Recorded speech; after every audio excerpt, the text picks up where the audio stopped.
Canada जाना, PR लेना और वहां पर सेटल होना, ये सपना लाखों भारतीय प्रोफेशनल्स का होता है। लेकिन क्या ये सपना हमेशा हकीकत में बदलता है? क्योंकि आज मैं जो आपको कहानी बताने वाली हूँ, जो एक्सपीरियंस आपको बताने वाली हूँ, वो इस सपने की दूसरी साइड को दिखाता है, यानी कि सिक्के के दूसरे पहलू को दिखाता है।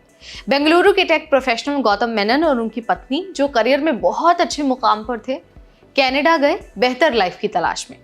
लेकिन 2 साल बाद उन्हें वापस इंडिया लौटना पड़ा। क्यों?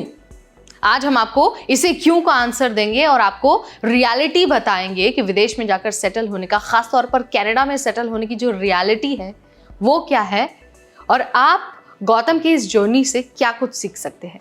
नमस्कार, आप देख रहे हैं एनबीटी टेक एड और मैं हूं आपकी होस्ट नेहा उपाध्याय। इंडिया में गौतम एक फिनटेक कंपनी में काम कर रहे थे और उनकी पत्नी बिग 4 कंसल्टिंग फर्म में।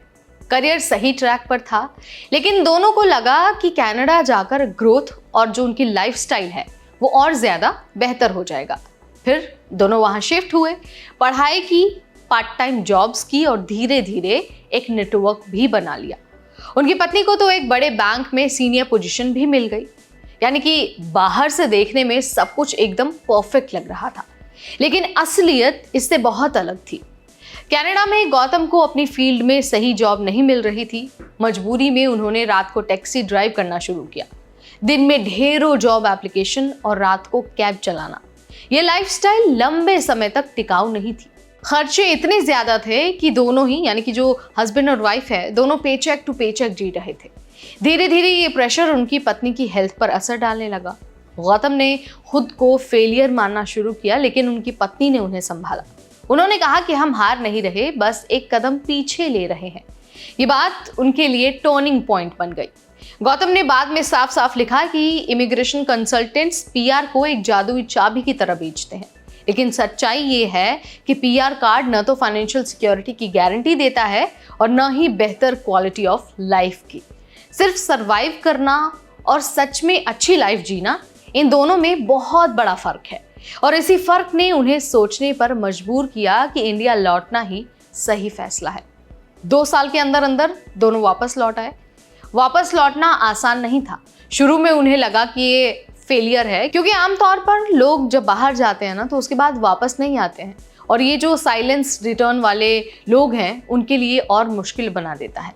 लेकिन उन्होंने महसूस किया कि असली ताकत यही है, जब चीजें काम न करे तो ईमानदारी से उसे एक्सेप्ट करना और एक नया रास्ता चुनना बहुत अच्छा है। आज भले ही उनके पास सेटल जॉब ना हो, लेकिन उनके पास कुछ और है। उनके पास क्लियरिटी है, उनके पास कॉन्फिडेंस भी है। गौतम का कहना है कि यह सफर हमें तोड़ नहीं रहा, बल्कि और मजबूत बना रहा है। गौतम का यह भी कहना है कि अब वो जानते हैं कि चाहे इंडिया में हो, गल्फ में हो या फिर कहीं और, वो चैलेंजिंग मार्केट में टिक भी सकते हैं। तो भाई, इस कहानी से हमें 3 बड़ी चीजें सीखने को मिलती हैं। सबसे पहले तो बाहर जाने से पहले हकीकत को समझ लीजिए, सिर्फ सपनों पर भरोसा मत करिए। दूसरी बात यह है कि करियर के शुरुआती दौर में मूव करना आसान होता है जब रिस्क कम हो। और सबसे जरूरी बात है कि खुश और सेफ लाइफ सिर्फ पैसे से नहीं बनती, बल्कि बैलेंस और हेल्थ भी उतना ही जरूरी है। कभी कभी पीछे हटना आगे बढ़ने का असली तरीका होता है।